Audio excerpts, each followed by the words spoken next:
It was the early 2000s in Qatar when orange vehicles roamed the streets, picking up residents anywhere from Al Mirqab to Al Jabr Souk.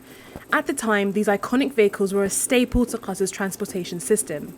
But within the blink of an eye, the orange carpet of taxis was rolled and replaced with turquoise Karwa alternatives. Yellow buses were also gradually replaced with blue ones. But now, years later, there's a new toy in town. Cue the metro, Qatar's first ever train transportation system.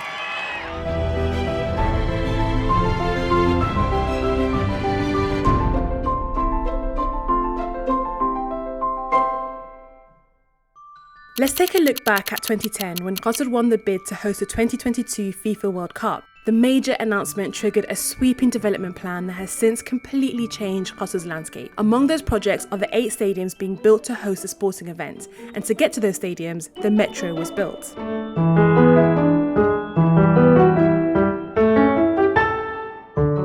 Established by the Emiri Decree in 2011, Qatar Rail was given the mandate to design and develop Doha's rail network to meet the country's transportation needs. The multi-million transit service is also one of the largest metro transit projects in the world. The driverless metro was built in 2 phases. The first was the construction of 3 lines, red, gold, and green, and 37 stations. The lines were fully operating and open to the public in 2020. By 2026, it will consist of 4 lines and around 100 stations. The red line covers 17 stations from Lusail to Al Wakra. The gold line covers 11 stations from Ras Bu Aboud to Al Azizia. And the green line links 11 others between Al Rifa and Al Mansoura. The largest station is placed right here in Musharrib, described as the heart of the Doha metro, where the red, green, and gold lines cross. But of course, there are some complications when building a major project in the middle of a desert.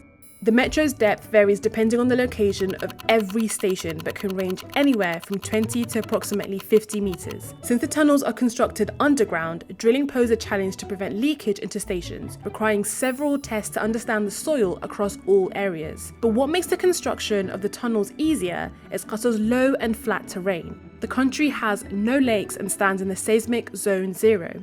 This means earthquakes are highly unlikely.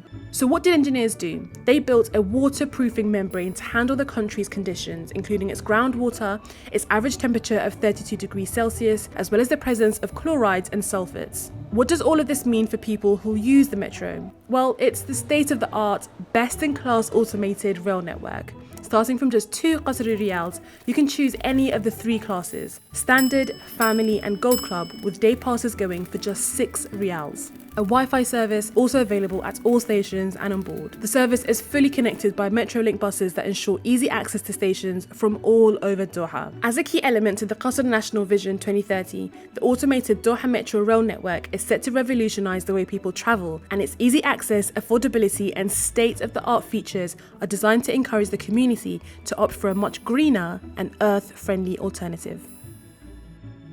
And that wraps up the first episode of our analytical series In Depth.